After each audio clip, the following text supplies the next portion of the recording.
Mi nombre es José Ramón Fernández Hermida y quiero empezar agradeciendo muy brevemente, en primer lugar, a la organización del Congreso, la deferencia que ha tenido conmigo para que coordine esta mesa, que me resulta especialmente cercana. Es uno de los asuntos de las temáticas en adicciones que más me interesan. Y, en segundo lugar, agradecerles a todos los asistentes que estén aquí en hora tan inconveniente, es decir, la hora después de la comida, y que se mantengan lo más despiertos el mayor tiempo posible para poder escuchar la intervención de los que me acompañan en la mesa, que son al final los que van a decir las cosas sustanciosas e interesantes, ¿no? En esta mesa me acompañan personas reputadas en el campo de la prevención, como Manuel Isorna, que saben que es sobradamente conocido, pero protocolariamente debo decir que es técnico del Ayuntamiento de Catoira, organizador de este congreso y profesor de la Universidad de Vigo, que nos hablará de mitos y creencias sobre el consumo de cannabis. En segundo lugar, intervendrá Gregor Burkhardt, responsable del área de prevención del Observatorio Europeo de las Drogas y Toxicomanías, que hablará sobre prevención ambiental, un tema que le es especialmente querido y en el que domina los aspectos esenciales de esta temática. Y, en tercer lugar, hablará de la prevención del consumo en el marco de la evaluación de la Estrategia Nacional sobre Drogas y sus planes de acción, Sonia Moncada Bueno, que es jefa del área de prevención de la Delegación del Gobierno para el Plan Nacional sobre Drogas. Como tenemos poco tiempo, vamos a dar casi de manera inmediata paso a los intervinientes, pero queremos organizar la mesa de tal manera que quede luego al final un espacio para que todos los asistentes puedan hacer los comentarios, sugerencias o preguntas a los miembros de la mesa. Sin más, cuando quieras, Manuel. 15 minutos.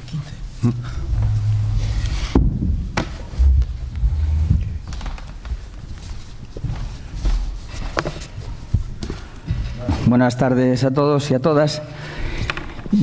Acabo de llevar una sorpresa. Siendo el comité organizador, me acaba de decir que tengo 5 minutos menos de lo que tenía pensado. O sea que esto ya empezamos bien, Bueno, voy a ir muy rápido porque prácticamente muchos de los temas que tenía pensado tocar pues ya fueron tocados a lo largo del Congreso y sobre todo hoy por la mañana. Y voy a intentar dar una visión de lo que me pasa a mí como profesional que trabajo con jóvenes y con padres, ¿no? Y con profesores.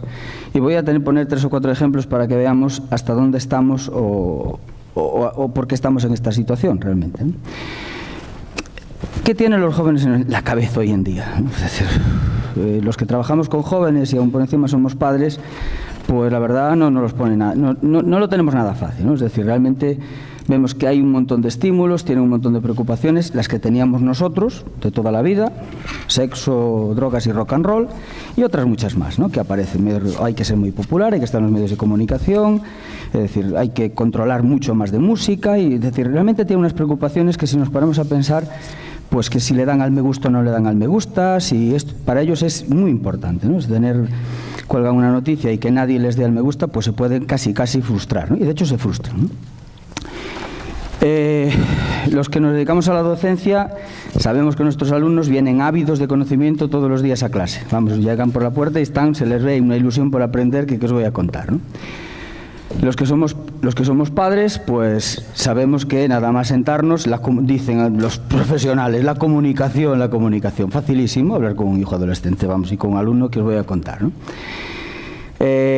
Lo que sí parece ser que les impacta es esto. Parece que todo lo que entra por esa caja tonta o caja mágica, le llamamos antes a la tele, ahora la llamemos ordenadores, parece como que tiene un impacto y casi credibilidad, ¿no? Es decir, realmente yo recuerdo cuando era adolescente, cuando algo salía en la tele, porque el que salía en la tele en aquel momento era alguien de reconocido prestigio por lo menos, no había Gran Hermano ni había Granjero busca esposa, pero parece que hoy eso que nosotros veíamos en la tele, pues hoy en día prácticamente se le da credibilidad 100% a lo que aparece en Internet. Y eso es un gran problema, ¿no? Porque creo que a lo largo del Congreso se fue viendo que aparecen muchas cosas. Relacionado con el cannabis, me imagino que muchos de los que estáis aquí, o muchas, controláis el tema, pero hay cientos de páginas donde se dedican a esto, literalmente, ¿no? Esto es un mercado, creo que quedó claro a lo largo del Congreso, donde una y otra vez vemos permanentemente venta de semillas y webs, y cada vez hay más, donde el objetivo prácticamente 100% consiste en vender semillas y toda la parafernalia relacionada con el consumo de cannabis. Nos encontramos foros que solamente si alguien tiene 10 minutos de su vida que dedica foro de cannabis, y os vais a encontrar de todo, hasta cómo engañar a la policía, cómo cultivar, vale, aquí por ejemplo veis aquí, mala información arruina más cultivos que la policía, finalmente un lugar para exponer los mitos, ¿no? Y nos podemos encontrar de todo en los foros. No hay uno, ni dos, ni tres, hay muchos foros de cannabis en lengua castellana, porque dices, no, por lo menos aprenden inglés, está en inglés, tienen que... No, pero vemos que está en todos los idiomas, ¿no? Cómo cultivar, materiales necesarios, cuánto hay que regar, técnicas de hidropónicos, qué hacer si te multan, qué hacer si tienes problemas con los vecinos por el olor, problemas con los vecinos. Bueno, veis aquí qué hacer si te pilla tráfico, cómo recurrir las multas. Ayer quedó claro que el objetivo es que no te pillen. Lo importante no es ir colocado o que vayas con las condiciones psicofísicas alteradas. Lo importante es cómo recurrir la multa y cómo hacerlo bien, ¿no? Bueno, pues eso hay webs y foros donde te explican perfectamente. Os lo digo por si tenéis necesidad. ¿Qué aparece en esas webs? Bueno, pues algo que a mí me preocupa mucho, ¿no? Es decir, algo que yo veo que esto va más, y concretamente vemos pues ofertas permanentemente de semillas, ¿no? De unas 10 semillas, 4 unidades, lo veis aquí, el precio, más promociones, cada vez hay más, es decir, luego, como lo estamos viendo, hay un negocio imperante en todo esto y cada vez la promoción de semillas es mayor. Bien, como está un poquito, es una mala hora, pero si alguien compra semillas, las compráis, y no hace falta que las compréis, porque aquí está. Fijaros lo que nos pone esto, ¿no? Y aquí aprovecho que está el delegado, porque algo tendremos que hacer con esto. Porque nos dice, realmente es así, ¿eh? Esto es, compráis una semilla y lo veréis. Queda prohibida la venta a menores de 18 años. Semillas de uso exclusivo para coleccionismo. Queda prohibida su germinación. No son para uso agrícola. Consultar legislación vigente sobre cannabis en su lugar de residencia. El distribuidor y el vendedor, en mayúscula, no se hacen responsables de cualquier uso ilícito que terceros puedan hacer de estas semillas. Es decir, aquí hay muchos compañeros míos que pertenecen a la Fundación Gallega contra el Narcotráfico y, curiosamente, es increíble, pero los grandes narcotraficantes, ¿a quiénes creéis que tienen como abogados? A los grandes magistrados de este país. Porque se pueden permitir pagar a los mejores abogados y son los que los defienden, y por eso a veces nos tiramos los pelos a la cabeza como a alguien que lo pillan con 4 kilos de cocaína le cae la pena mínima o no le cae pena o muchas cosas. Bueno, pues esto es exactamente igual, es decir, esta gente maneja 62.000 millones de dólares al año, creo que quedó claro en este congreso, y se permiten tener a los mejores asesores. Delegado, tenemos que contratar a los mejores asesores porque esta gente va por delante, ¿no? Y ellos lo que están haciendo es cubriéndoles las espaldas para que no haya manera de meterles mano, entre comillas, ¿no? Claro, evidentemente, para coleccionar queda claro que hay que comprar 25 semillas, 100 semillas, etcétera, etcétera, etcétera. Y esta es una multinacional, una franquicia que, por cierto, podéis montar vuestra tienda cuando queráis, ¿eh? De hecho, hubo gente que me llamó si iba a haber aquí stands de este tipo porque quería montar una tienda, que estaba en el paro y qué tal. Bien, y evidentemente todo esto se va adecerando con manuales de cultivo, etcétera, etcétera. Os recomiendo, de verdad os recomiendo, que os acerquéis a una grow shop. Seguro que cerca de vuestra casa os encontráis grow shop. Y podéis contarle lo que queráis. Yo, por ejemplo, le conté que mi madre estaba con cáncer y que tenía náuseas, vómitos, que por favor me recomendaran qué tipo de planta y qué cantidad debería hacer. Y, sorpresa, te mandan a un oncólogo o oncóloga. Pues no. Te dan la semilla, te dicen lo que tienes que recomendar, cuál es la mejor dosis, y quedas anonadado con lo que escuchas ahí, ¿no? Por eso os recomiendo que vayáis, hagáis la prueba, otro le puede decir que tiene glaucoma, otro que tiene Parkinson, otro y veréis exactamente cómo son capaces incluso de recetarnos casi plantas y casi dosis. Y de verdad, si estuviese mintiendo, no estaría aquí. Los clubes sociales de cannabis, tengo que deciros, no tuve oportunidad de entrar en ninguno. Pero conozco gente que sí pertenece y conozco su discurso. Y más o menos os puedo asegurar, y los datos tenemos, de todos los que están en los clubes fumadores de cannabis, cuánto realmente quieren o hacen uso, entre comillas, terapéutico del cannabis. ¿Cuántos os imagináis? No llegan al 3%. Es decir, vosotros entráis en un club cannábico y con esclerosis múltiple no hay mucha gente. Lo que sí hay, ¿vale? Y esto es algo que yo no doy entendido, en la legislación de este país, es decir, en este momento no podemos o no se debe, creo que no se puede, celebrar ninguna feria, por ejemplo, de tabaco, ¿no? Sin embargo, sí se puede celebrar esta feria en la plena capital española, ¿vale? Concretamente, 13, 14 y 15 de octubre, os puedo asegurar que se celebró en un palacio maravilloso, que es el Palacio de Cristal, porque estuve presente. Igual que estuve presente en esta, que es en Sevilla, en plena capital sevillana. Lo contaba César a la mañana. Esta es una foto real, creo que esta es la de Sevilla, donde hay sobre 150 expositores, de los cuales la mitad se dedican a todo el tema relacionado con producto muy ecológico, pero que sepáis que lleva una cantidad de fertilizantes impresionante y una parte muy importante se dedica al tema de semillas y a toda la parafernalia, de venta de vaporizadores, etcétera, etcétera, etcétera. Esta creo que es la de Sevilla. Y lo más preocupante de todo, porque dices tú, bueno, pues es algo aséptico, tú compras la semilla y no la compras. No, este señor que está aquí, yo estuve en esa conferencia, os puedo asegurar que yo dije, esto tiene que escucharlo alguien y llevarlo detenido, porque repitió como 5 veces, o 10, ya no recuerdo, que no era médico, pero el cannabis, que no curaba, porque lo curaba de todo, y repitió, eso sí, yo no soy médico, pero... Y estas personas que están aquí, algunas, y verdad os lo digo, con problemas, porque alguno, a mí os pasará a muchos, es decir, gente que tiene familias con cáncer o hijos con leucemia, etcétera, etcétera, etcétera, y como haría cualquier padre, me imagino que alguno en la cabeza pues se irá con una idea de que prácticamente lo cura todo, ¿no? También podemos fumar, yo le di un par de caladitas, ¿vale? A vaporizador de aceite, etcétera, etcétera, y no os lo cuento más porque hay que verlo. ¿Cómo se distribuye esta publicidad además de las ferias? Pues a través de las revistas. ¿Vale? Aquí tenemos una que no tiene mucha tirada, que se llama Yerba, pero vemos cómo saben localizar a determinados individuos que se dirige el mensaje perfectamente a la tercera edad, ¿no? Pues esto va dirigido a vosotros, ¿no? Hay otra que es la más conocida, que conoceréis, Cáñamo, ¿vale? Vemos cómo utilizan a personajes, pero también utilizan el sexo, ¿ya, no? Ya saben, hay buenos... publicistas, buenos maquetadores y saben lo que vende y lo que engancha y lo que es interesante deja de ser. Otras son publicaciones gratuitas, yo tengo un montón, en las ferias os las dan, os las regalan, ¿vale? Y esto también es otra forma de, evidentemente, ir distribuyendo e ir difundiendo estos mensajes. ¿Qué cura el cannabis? Pues todo, ¿vale? Estos son algunos anuncios que os acabo de sacar, por ejemplo, esta cura el glaucoma, ahora hablaremos de él. Cura desde el autismo, la depresión, el estrés. Esto no creo que nos hablo todavía, pero os puedo asegurar que también cura el Parkinson, lo veis aquí. Estrés, dolor, cáncer, ¿vale? Y os pongo este caso porque tenía alguno más, pero como ya fueron tratados por la mañana y tal. Yo tengo una conocida que tiene a su marido con glaucoma y se queda ciego. Cada día que pasa, la medicación no funciona, ¿vale? Es decir, todo esto que vemos aquí, esto concretamente, yo le recomendé, entra en esta página, busca, y nos sale que este es uno de los mejores oftalmólogos del mundo. Da clase en la universidad, es oftalmólogo en la Universidad Johns Hopkins, creo que es de Estados Unidos.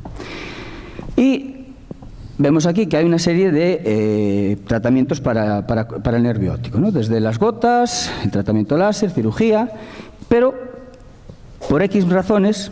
todo esto no funciona, lo sabemos. Y una de las alternativas que se plantean es fumar marihuana. ¿Por qué? Porque es verdad, es decir, reduce la presión ocular. ¿Pero qué les dice este magnífico oftalmólogo?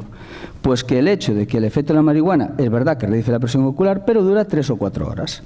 Por lo tanto, si tuviésemos que recurrir al consumo de marihuana, ¿qué tendríamos que fumar? Entre 6 y 8 porros veces al día.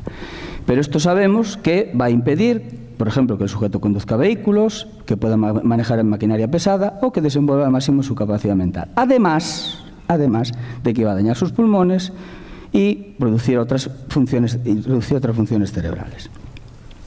Dices tú, pero claro, esto es fumado, pero podemos dárselo tipo vaporizador o tipo pastillas, etcétera, etcétera. Pues tampoco, ¿por qué? Porque los efectos secundarios, cuando lo aplican esto para el glaucoma, le produce somnolencia y pérdida cognitiva.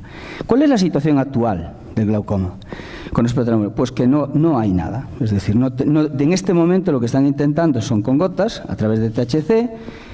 Ha sido imposible formar una gota oftálmica capaz de introducir el fármaco en el ojo con la concentración suficiente para lograr su efectividad. Esto es la realidad de lo que hay con respecto, por desgracia, al glaucoma.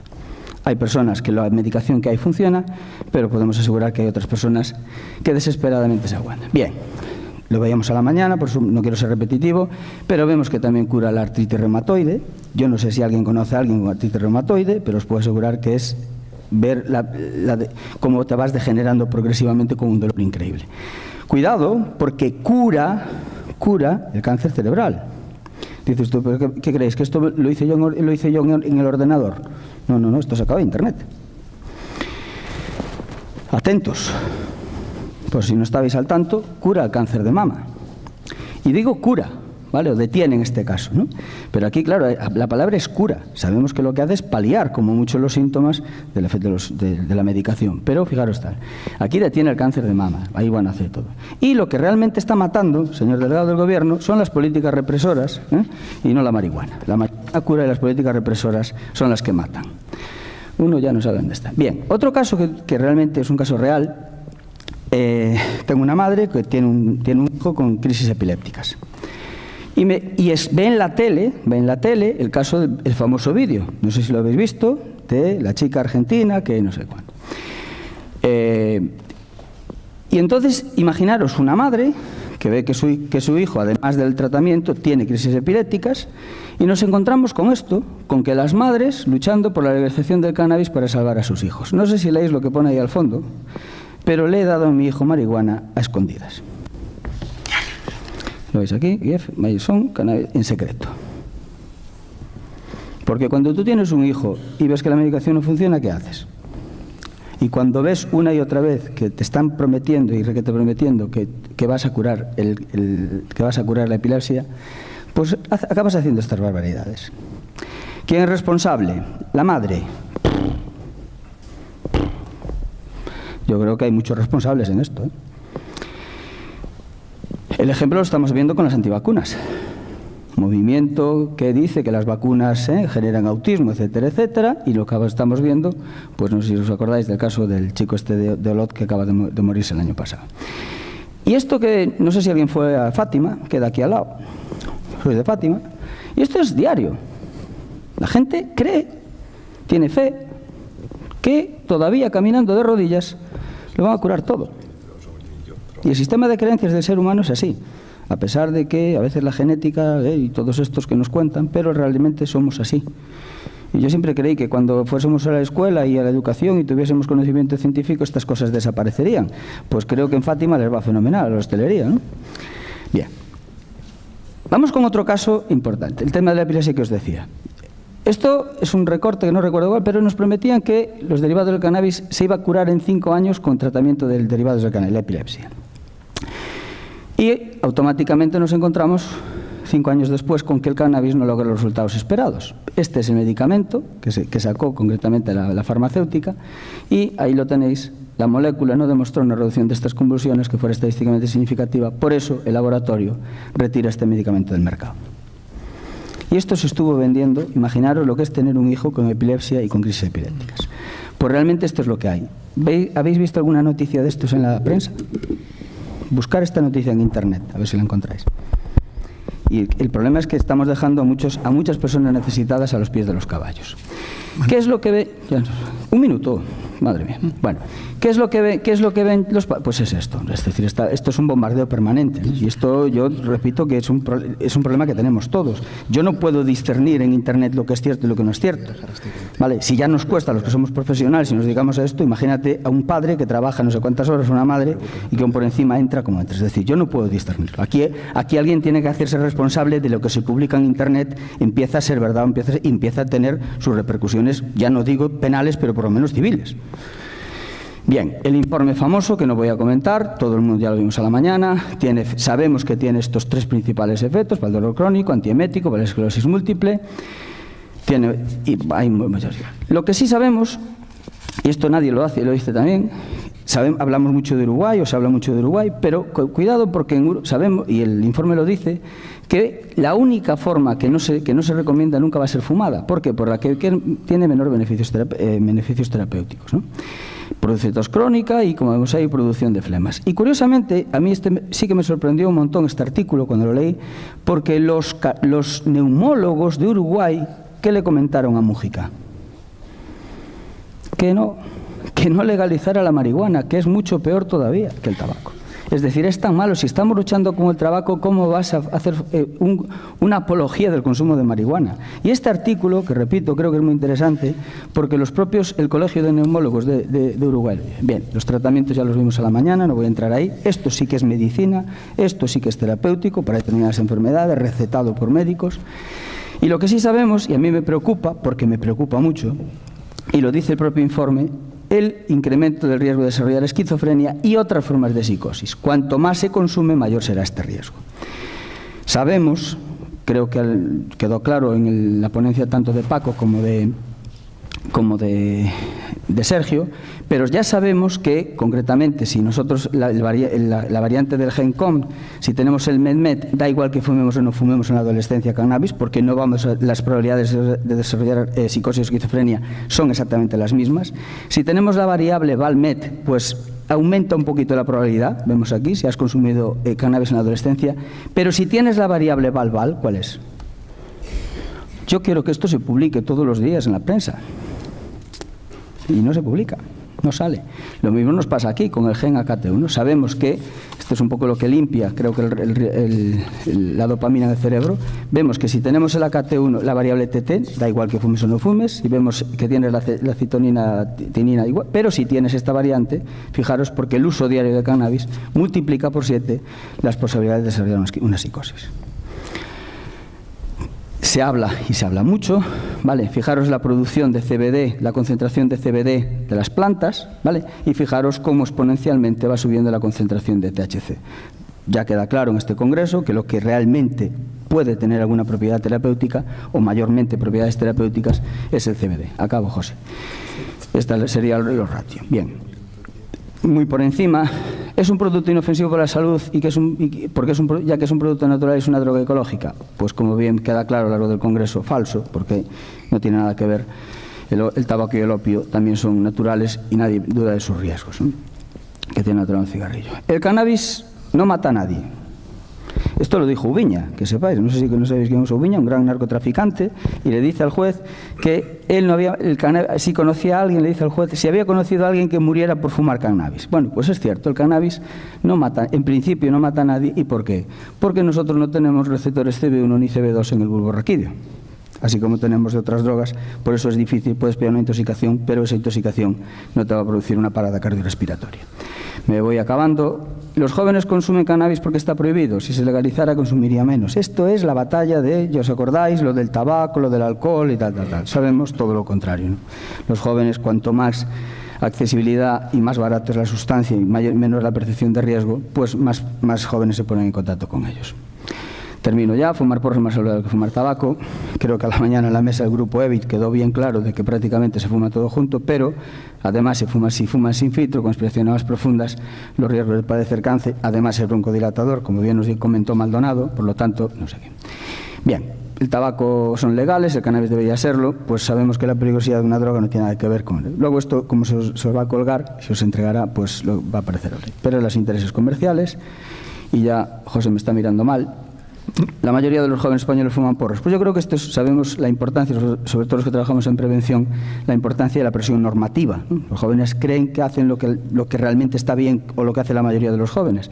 Pues debemos empezar a hacerles ver que realmente la mayoría de nuestros jóvenes, por suerte, no fuma porros, ni fuma tabaco, ni iba a decir, no consumen alcohol, sí que lo consumen, pero no se emborrachan casi todos, ¿no? Bueno, y ya nada, el consumo de cannabis puede controlarse que no produce adicción, sabemos que es falso, es una droga de abuso que genera adicción, dependencia, etcétera, etcétera. Tiene efectos terapéuticos, por lo cual no debe ser tan malo. Ya creo que quedó claro que una cosa es el cannabis terapéutico y otra cosa es el cannabis, entre comillas, que a mí no me gusta nada esa palabra, pero recreativo. Si se fuma poco riesgo es poco a la salud, sabemos que es falso, vale, incluso consumiendo poco y tal. Bueno, y nada más. Y solo me voy a la última. Dice esta: los especialistas advierten que fumar porro no es terapéutico, ¿verdadero o falso? Pues es verdadero. Y muchas gracias.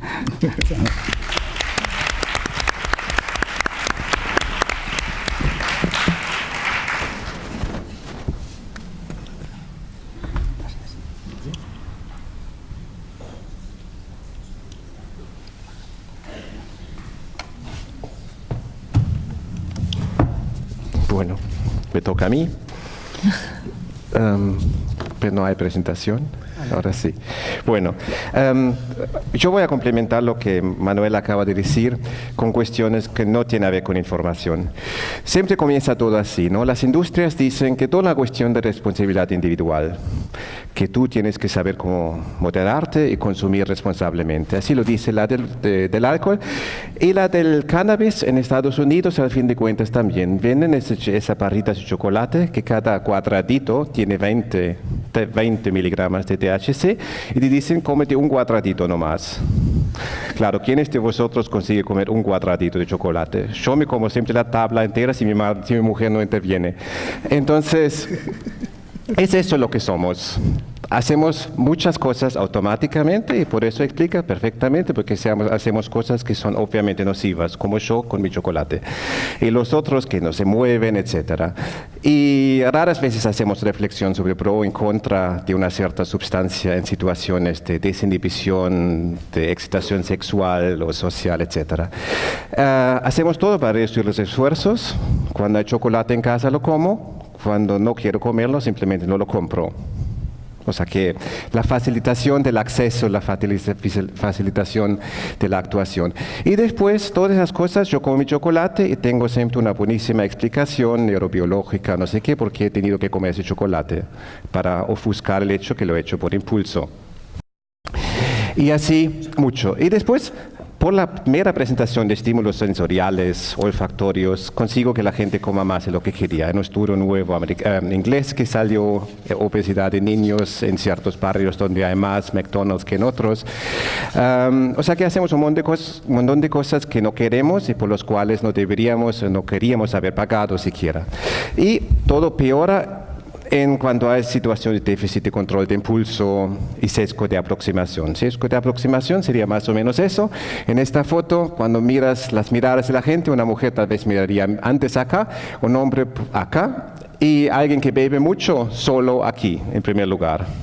Eso es sesgo de aproximación. Y hay más cosas, normas descriptivas que definen lo que hacemos. Cuando llegas, un brasileño o un portugués, llega en Rotterdam a la estación y se da luego cuenta, eso me espera. Muchas bicicletas silenciosas que no escucho y pocos coches. Y las bicicletas siempre tienen razón.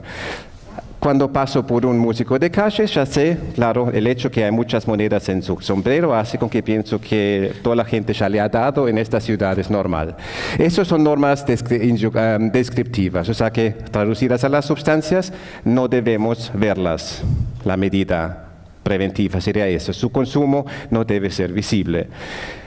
Normas injuntivas es lo que veo como normal. Un americano llega a Berlín, ve esta imagen, qué horror, un niño nudo con un animal peligroso. ¿Cómo puede ser? Después de un mes se dará cuenta que aquí es completamente normal. En Berlín sale un rayo de sol y todo el mundo se va en pelotas. O sea, y lo hará también. Y la misma cosa acá, pasan por París, pasan por esa placa donde dice no poner basura, exactamente, pero ve, en este barrio aparentemente la basura se pone donde pone no ponerla, es la norma en esta ciudad, la pongo. Sé que cambia todo tu comportamiento. Después, el mediodía, no querías comer mucho, vas a un buffet, y vas a comer 30% más de lo que querías, porque así estamos configurados. O sea que todo automático. Después viene la FAD y hace unos estudios sobre nuestras imaginaciones, sobre nuestros comportamientos y dice que es todo falso, nos controlamos perfectamente. Y conclusión implícita es lo que Manuel ya demostró, la asociación de un estímulo a otro porque no puedo influenciarlo directamente. Eso le salió de la boca de un gerente de la industria del alcohol. O sea que la asociación automática cubre la cuarta variable. Y de nuevo, estudios de ESPAD que tenemos desde hace 15 años y nunca a nadie se le ocurrió de analizar las variables sociales, por ejemplo, la percepción de los amigos emborrachándose, la percepción de la relación con los padres y no sé qué.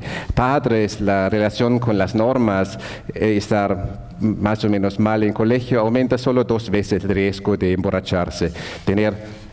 Creer que todos sus amigos se emborrachan lo aumenta 9 veces. Y la misma análisis para cannabis lo aumenta 100 veces. Tu riesgo de consumir cannabis si piensas que sus amigos consumen. O sea que normas descriptivas. Y entonces el concepto de prevención ambiental sería, no lo hay en español, es que cambio el ambiente regulatorio, económico y físico, y eso no solo cambia directamente, como se pensaría, las conductas, pero lo cambia porque cambia el contexto social de consumo, las posibilidades de actuación. No puedo actuar, por eso lo veo menos, por eso cambia mi percepción social. Lo que pasó con tabaco. Con tabaco, antes era un estilo de vida recreativo, y hoy en día veo los fumadores enjaulados en vidrio en los aeropuertos, como claramente salas de consumo, y veo, bueno, es más bien una enfermedad adictiva como cualquier otra y no es más un estilo de vida. Cambio mis actitudes, las normas sociales sobre consumo, y ya nos parece abominable que alguien fume en un bar, lo que hace 5 años era completamente normal. Y eso, y los elementos universales que funcionan testados son que funcionan para alcohol, pero casi no se hacen, esas variables simples. Y debería funcionar también para cannabis. Lo que hemos hecho aquí, comparar los países, cuán fuertes son ciertas formas de políticas, tipo intervenciones en zonas vulnerables, todas son medidas que solo atacan el ambiente, las variables no conscientes de nuestro comportamiento. Dar licencias condicionales, por ejemplo, solo a bares que colaboran con la policía y los servicios preventivos, etcétera, que es bastante común en países fuera de España. Entonces hay una premisa importante. Siempre se habla mucho de los Estados Unidos, pero mucho de eso no es aplicable por la primera enmienda, porque para ellos, lo que ellos tienen no es legalización, es liberalización. Porque en un país donde no puedes prohibir la publicidad y la promoción por la puta primera enmienda, free speech, libre expresión entonces no puedes decir que eso es legalización, porque hoy en día hay mucho más publicidad de cannabis en Estados Unidos que de alcohol, por ejemplo. Y el elemento primordial de una regulación es no hay publicidad y hay poca visibilidad del comportamiento. Y además la idea de la legalización en Estados Unidos, recordarlo, era puramente comercial. No era una idea de salud pública como hay aquí en Europa, que se discute detalladamente. No, la idea es cómo podemos vender más y montar un mercado lucrativo. Y eso lo publican cada año, cuánto más han ganado. Por eso no sirve como parámetro, porque habrá pocos países europeos tan estúpidos de hacer una política tan débil como esta. Uruguay sería más interesante. La segunda premisa es, sabemos bien que hay una conexión de consumo entre cannabis y alcohol. Por ejemplo, aquí el consumo de cannabis entre población general y entre gente que se emborracha mucho. La misma relación para cocaína. O sea que al menos por el contexto, en los mismos lugares donde bebes mucho, donde emborrachas mucho también, consigues y consumes cannabis, hay una conexión siempre. Entonces, si cambias los contextos de consumo de alcohol, habrá efectos sobre cannabis también. Por ejemplo, en ámbitos festivos. En ámbitos festivos es un buen ejemplo de eso. Cambia. ¿Cuáles son las variables que predicen que haya mucho consumo de drogas, alcohol y drogas en ámbitos? 2 estudios independientes, uno en California, el otro en Europa, y son básicamente solo variables ambientales que puedes perfectamente cambiar y regular. Tal vez en otro país que no tenga una industria del placer, del ocio tan fuerte como en España. Pero eso se puede cambiar y muestras básicamente cómo eso implícitamente, sin que te des cuenta, cambia tu comportamiento. Si estás en un bar así o en un bar que es más silencioso, más agradable, donde puedes posar tu vaso, donde puedes ligar, y charlar, mientras que acá solo puedes beber. ¿Qué se hace?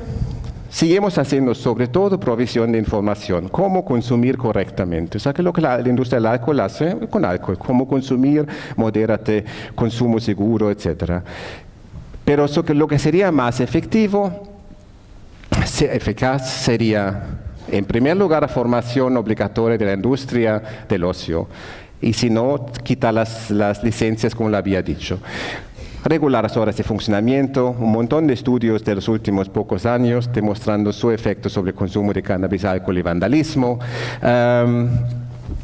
Pero se hace poco, cosas simples, pero como montar policía en los lugares de ocio. Esos programas que acabo de mostrar, que la cooperación obligatoria de la industria con los servicios de prevención, etc. Así bien. Pero siempre, y esto también va a ser lo mismo, el desafío siempre será la fiscalización.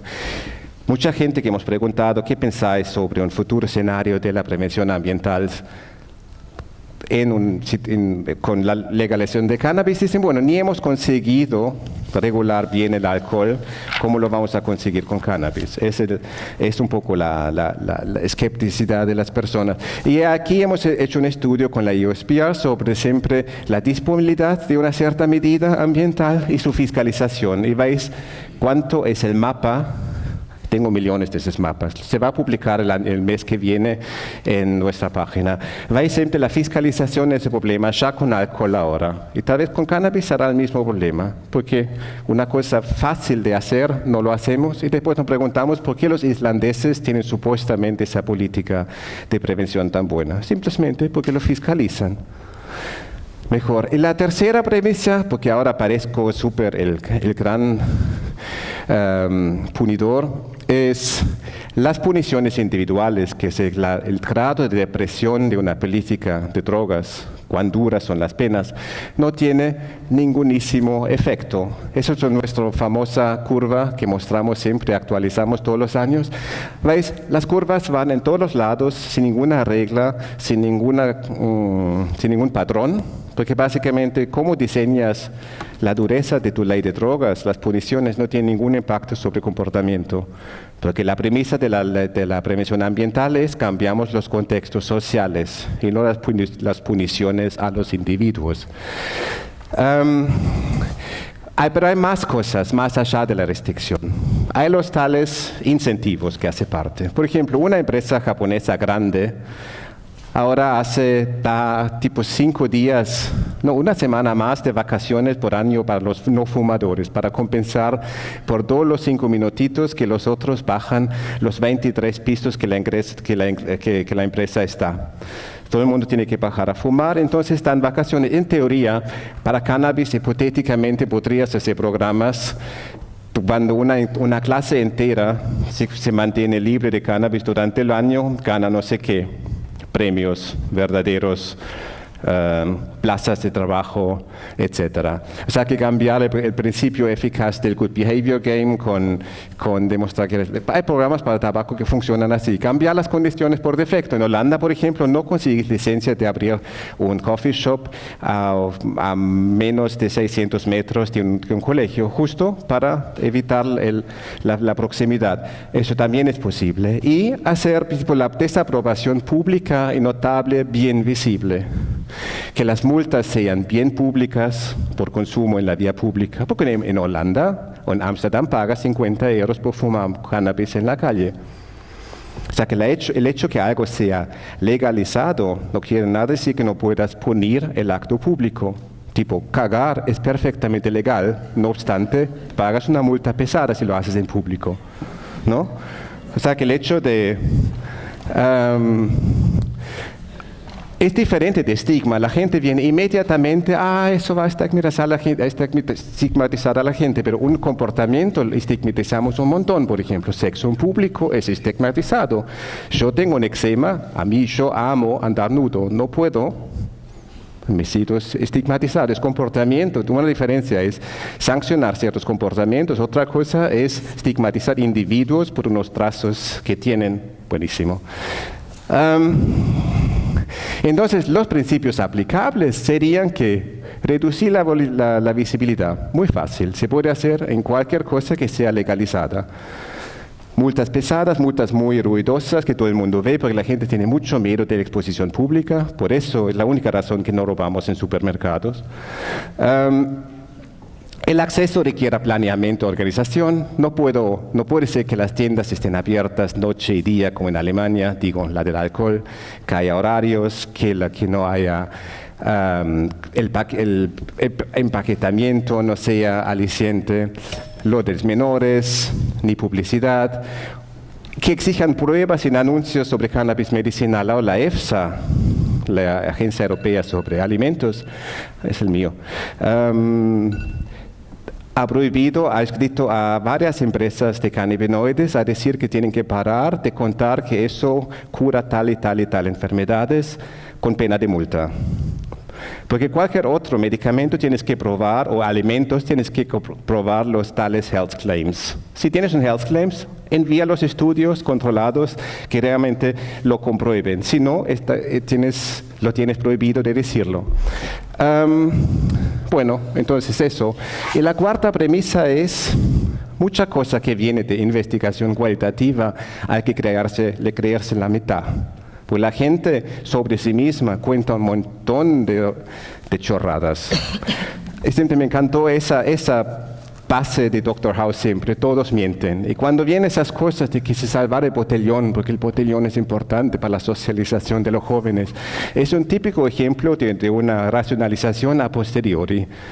Me divierto y bebo, después digo, bueno, me divierto porque bebo. Pero es una racionalización a posteriori, no es necesario. Bueno, ya terminé. Gracias.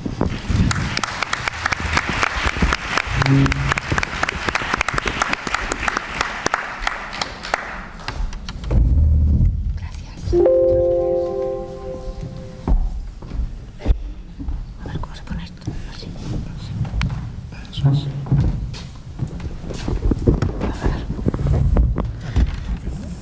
¿Sí? Perfecto.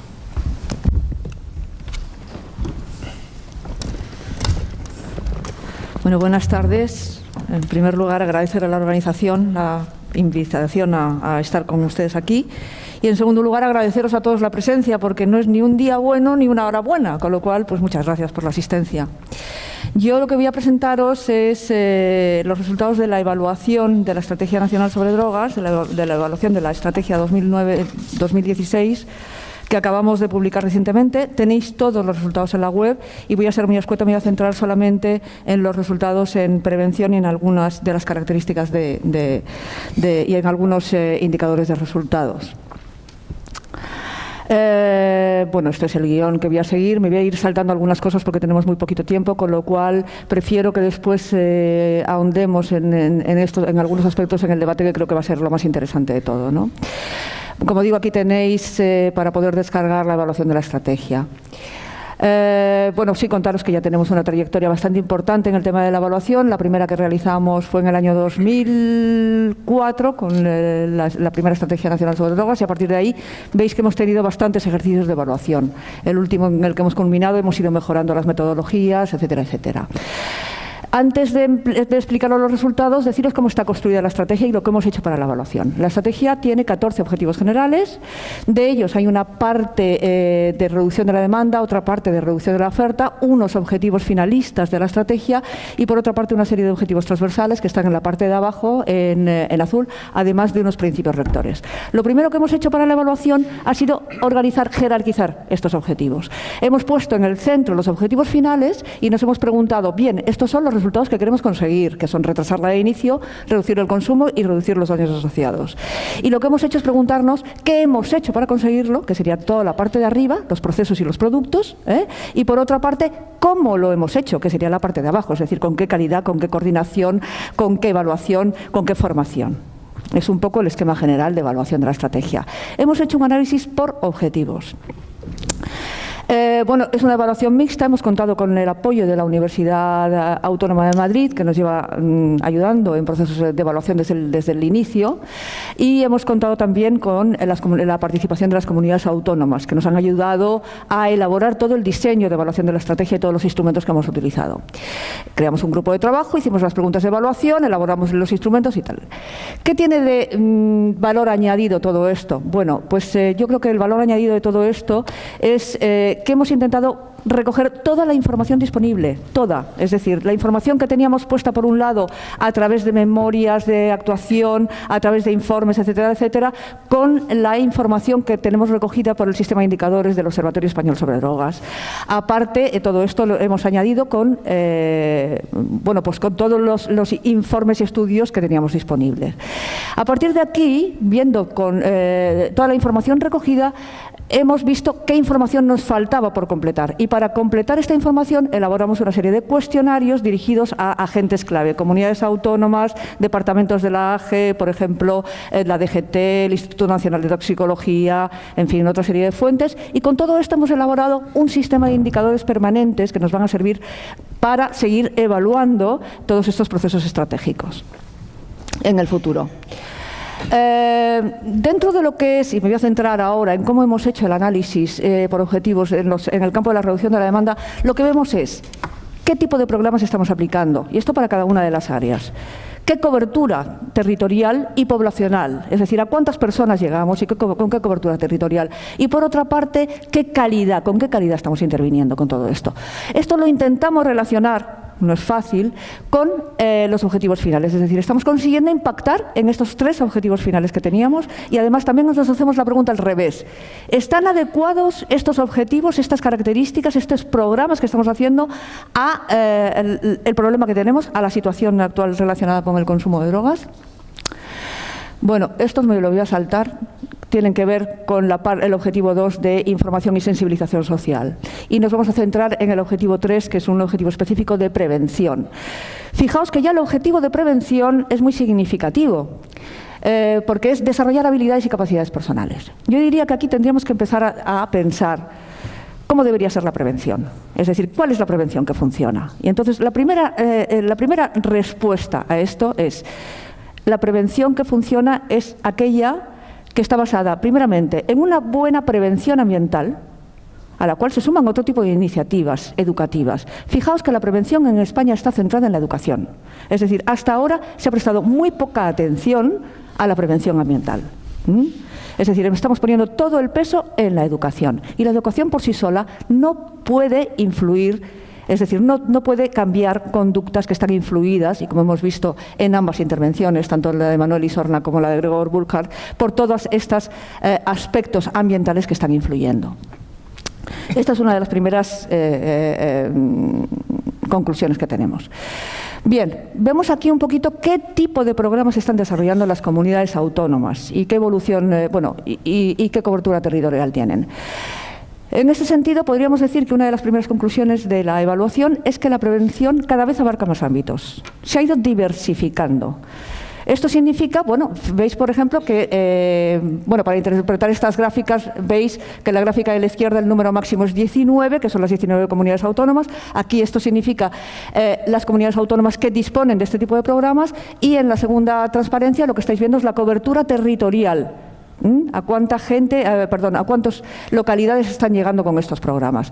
Lo que vemos es que hay una serie de programas que están prácticamente generalizados. Prácticamente todas las comunidades autónomas están trabajando en prevención escolar, en prevención familiar, ocio alternativo, con menores vulnerables y con prevención comunitaria. Y sin embargo hay otros programas que han empezado más tarde y que se están desarrollando.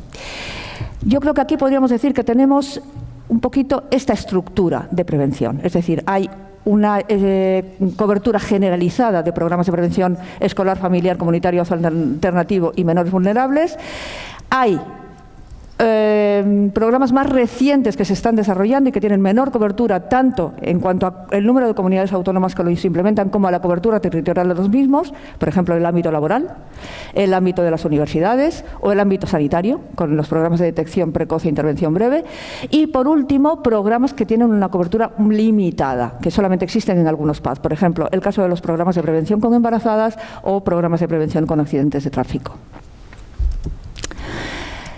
Aquí lo que veis es la diferente tipología en función de las comunidades autónomas y lo que vemos es que la tipología es muy diferente, es decir, que cada comunidad autónoma aborda la prevención con una tipología diferente, ¿no? Y aquí lo que quería en primer lugar también resaltar es que otro de los principios de la prevención eficaz es que la prevención, por así decirlo, cuantos más palillos, que sea integral, es decir, la prevención debe tocar cuantos más entornos mejor. Pero además lo debe hacer con una visión integral. ¿Qué está ocurriendo? Bueno, pues vemos aquí que hay muchísimas diferencias entre las comunidades autónomas, pero no solamente hay muchas diferencias en la tipología de programas que se implementan en cada uno, también en los enfoques que cada uno utiliza para implementar este tipo de programas. Vemos ahora, por ejemplo, el siguiente de transparencia, la cobertura poblacional y lo que ha pasado en el periodo 2009-2015 con la prevención en España. Una primera conclusión es que la prevención se ha reducido enormemente. Hemos pasado de llegar a 2,5 millones de personas con programas de prevención a 1.992.000. Fijaos que en el año 2008 llegamos a casi 3 millones de personas, es decir, estamos descendiendo la cobertura de los programas de prevención. ¿En dónde se han producido estas reducciones? Fundamentalmente en los programas de prevención escolar, que se han reducido de manera muy notable. Sin embargo, podríamos decir que los programas de prevención familiar están más o menos estables. Y una de las cuestiones que también ha pasado durante todo este periodo es que la prevención se ha focalizado sobre todo en los más vulnerables. Fijaos que en la parte morada se ha pasado de 37.000 menores a 120.000. Es decir, hay un incremento de la prevención selectiva y una focalización en los más vulnerables, probablemente como consecuencia de la reducción de los presupuestos destinados a la prevención. También se han reducido de manera notable los participantes en programas de ocio alternativo. Pero no solamente se han reducido las coberturas, también se ha reducido la intensidad con la que se trabaja en prevención. Fijaos en este ejemplo. Este ejemplo está comparando los participantes en programas de prevención escolar estructurados en relación a los programas de prevención basados en actividades puntuales.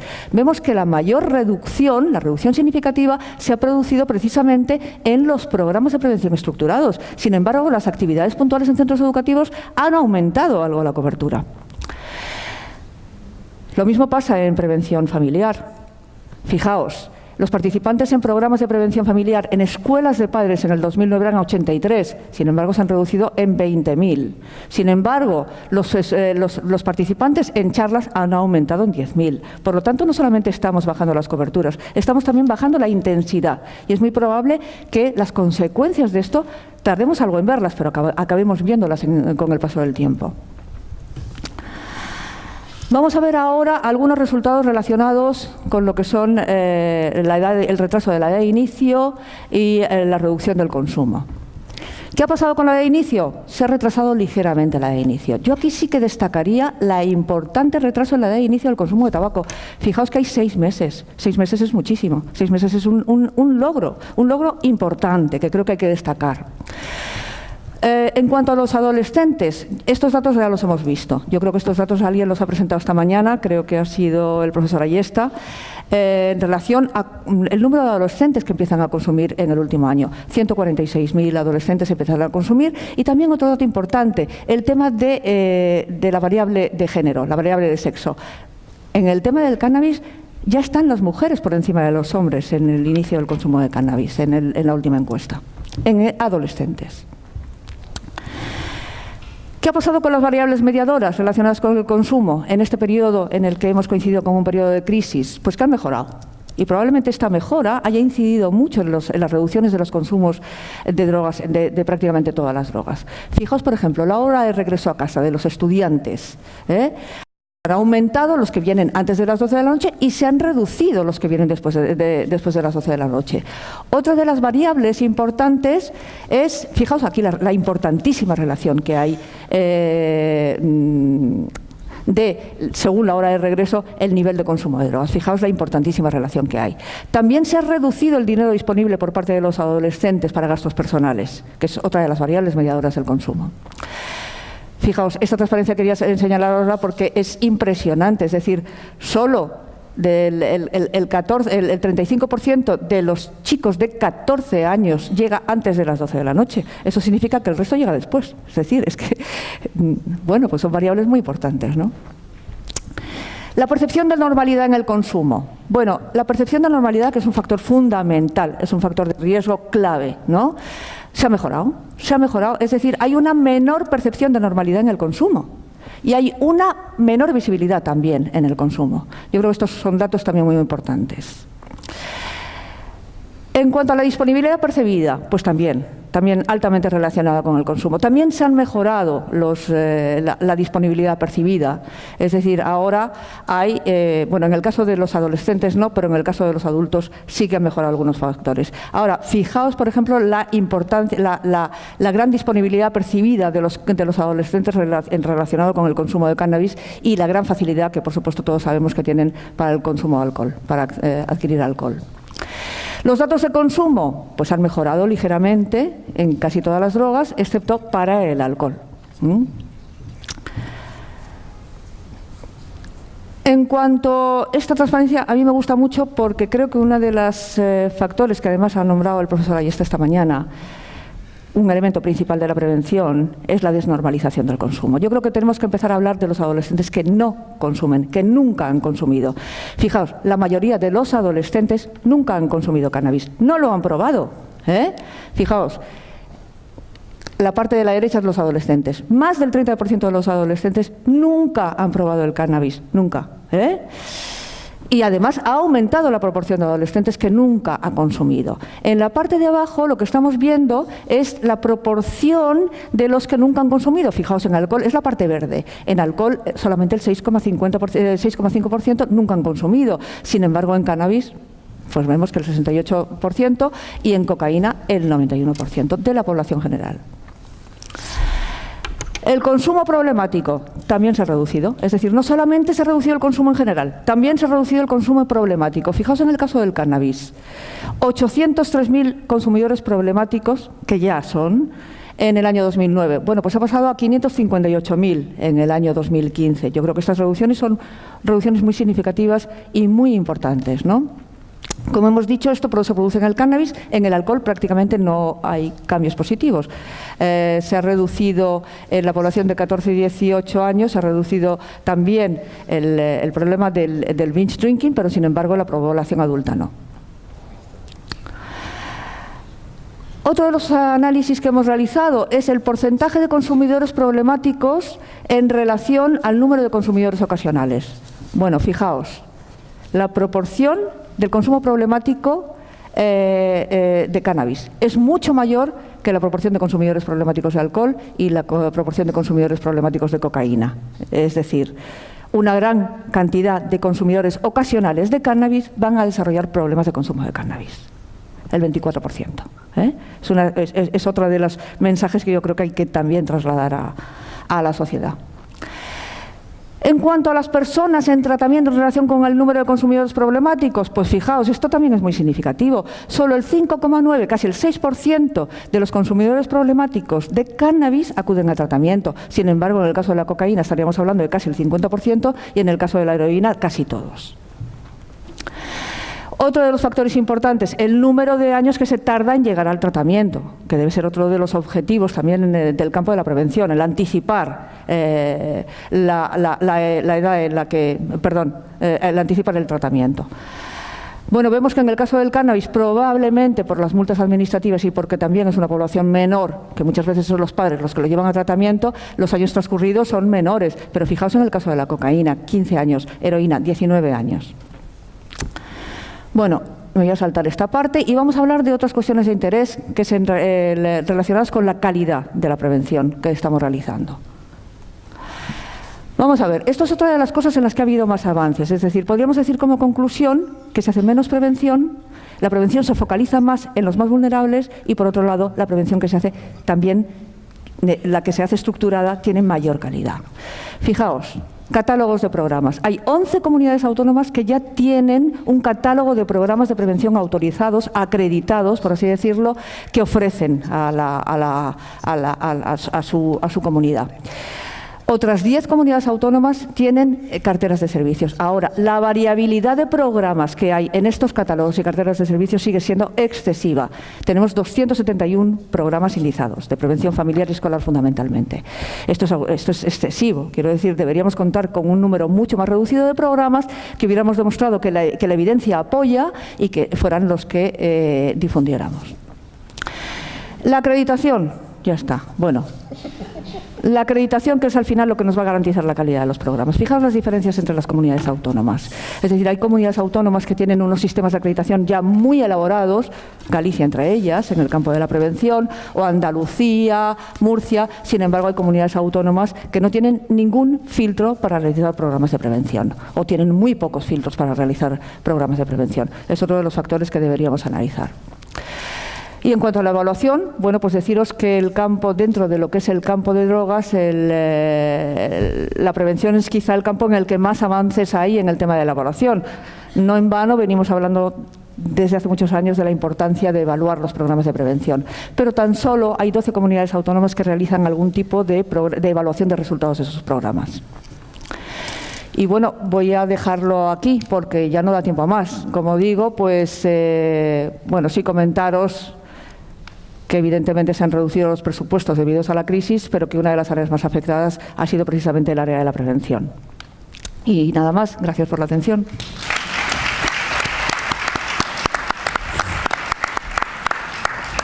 Bueno, pues muchas gracias a los participantes por hacer el esfuerzo de sintetizar todo lo que tienen que decir en 15 minutos, pero vamos, quería que quizás dejar algunos minutos para que se pudieran debatir las tesis y datos que se han suministrado aquí por parte de los participantes de esta mesa con el público que así lo deseara.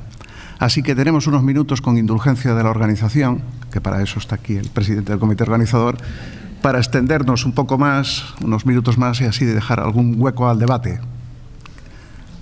¿Quién desea intervenir?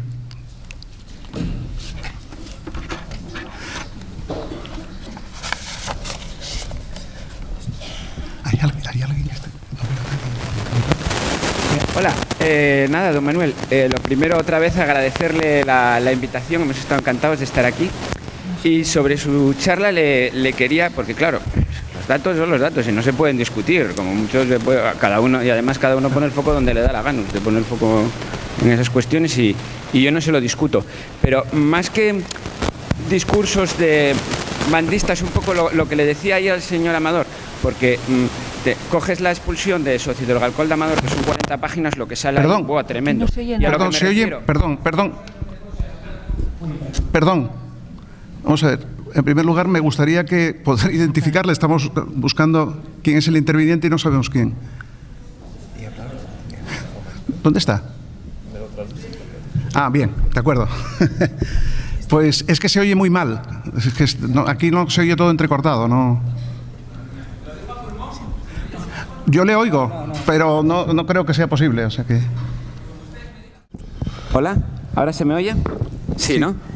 Me llamo Hugo, soy periodista, que es de lo que vivo, y además presido una ONG de la que no gano ningún dinero, sino que pierdo, que es el Observatorio Europeo de Cultivo y Consumo de Cannabis.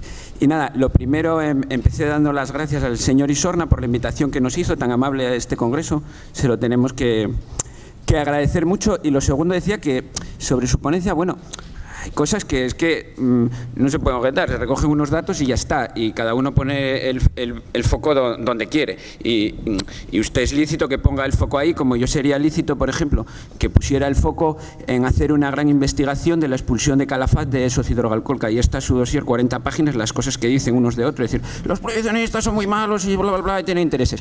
Pero yo, más allá de eso, porque llevamos 17 años en ese discurso, yo me acuerdo de haber discutido con Calafat en el 2001 y no ha servido de nada, yo, más allá de eso, como sé que usted me ha dicho alguna vez lo de Calafat, bueno, yo podría vivir en un mundo donde se regulara el cannabis y tampoco aparte de las posiciones que tenemos, todos tenemos unos intereses, no digo intereses en sentido malo, sino unos intereses que sustentan esas posiciones. Esas posiciones las tenemos por algo. Usted, por ejemplo, querrá proteger a los menores, querrá proteger a tal, y yo lo que digo, más que acusarnos mutuamente, ya que ambos, en el fondo, todos sabemos que hay cosas por las que acusarnos, no nos podemos centrar, le pregunto amablemente y con todo el respeto, en buscar los puntos de consenso para intentar, sobre este asunto que tenemos con el cannabis, buscar las políticas más eficaces posibles y que todos estemos lo más a gusto posible, y agradecerle otra vez la invitación al Congreso, ¿eh? Bien, muchas gracias. Creo que la pregunta, digamos, las consideraciones iban hacia la intervención. Yo creo que iban hacia Gregor. Yo entiendo perfectamente que la presentación no está basada en datos científicos, es decir, no recogimos mitos y creencias con cuestionarios, pero lo que sí te digo es que no lo comenté porque falta de tiempo, pero sí esto es unos mitos, son unas conclusiones que sacamos en el grupo EBIT después de haber debatido pues creo que somos sobre un grupo más o menos, para que te des una idea, sobre 50 asesores, como comentaron a la mañana, donde cada uno fue aportando las distintas mitos y creencias que observa en distintas personas. Yo, como no recuerdo a la mañana quién te lo decía, pero mi posición sobre la legalización y ilegalización del consumo de cannabis es mía, personal, y no te la voy a decir. Lo que sí percibo todos los días, Hugo, y a Hugo y a todos, y creo que los que estamos aquí también, percibimos que hay un mensaje que llega sesgado a la población, en general y concretamente a los adolescentes. Falta una sola crítica, Hugo, que te haya escuchado en todo el Congreso para qué hacemos para erradicar este sesgo. Creo, y tú lo sabes, y lo acabo de mostrar ahí, que lo que acabo de mostrar no es ningún invento. Está colgado en páginas que están única y exclusivamente al servicio comercial de vender.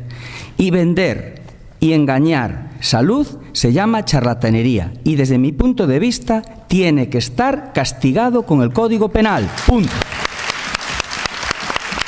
No te voy a decir, si quieres legalizar, creo que hay las vías, te se han comentado. Ahora, lo que yo percibo y lo que llega a los jóvenes, porque lo acabo de poner, los padres no llegamos, los profesores no llegamos, o no saben o no quieren llegar, y no hay más que ver el número escaso de profesores que hay aquí. Algo tendremos que analizar el comité organizador de por qué no llegamos al profesorado, pero te puedo asegurar lo que si llegas a Internet, Hugo, y tú lo sabes muy bien porque eres periodista, ¿vale?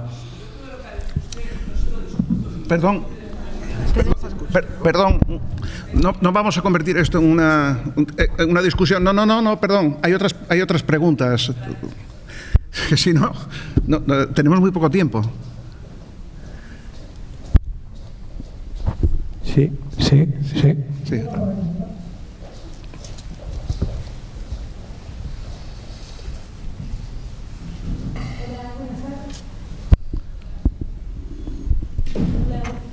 Sí, escucha.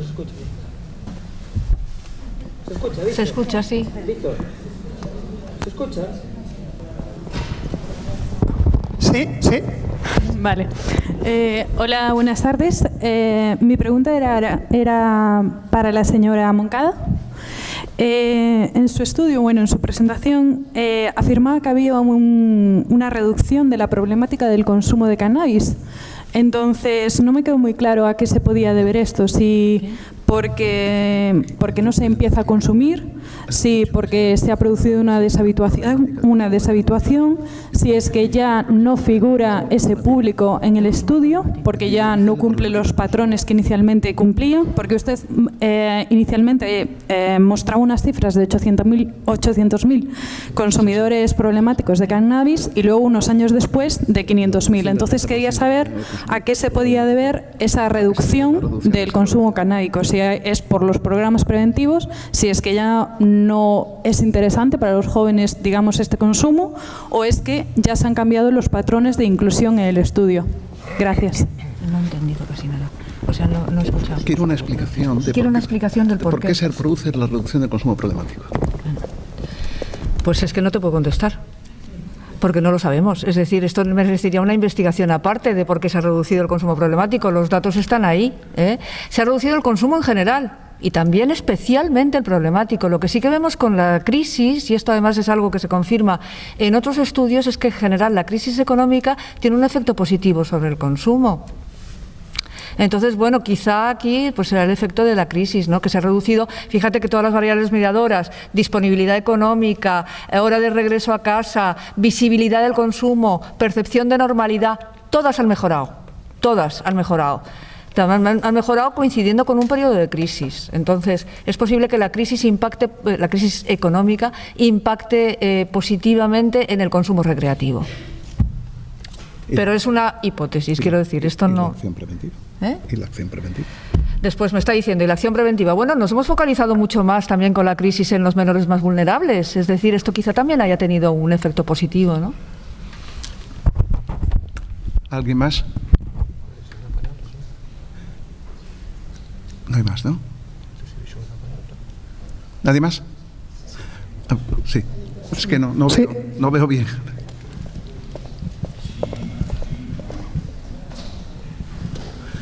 Es la última intervención.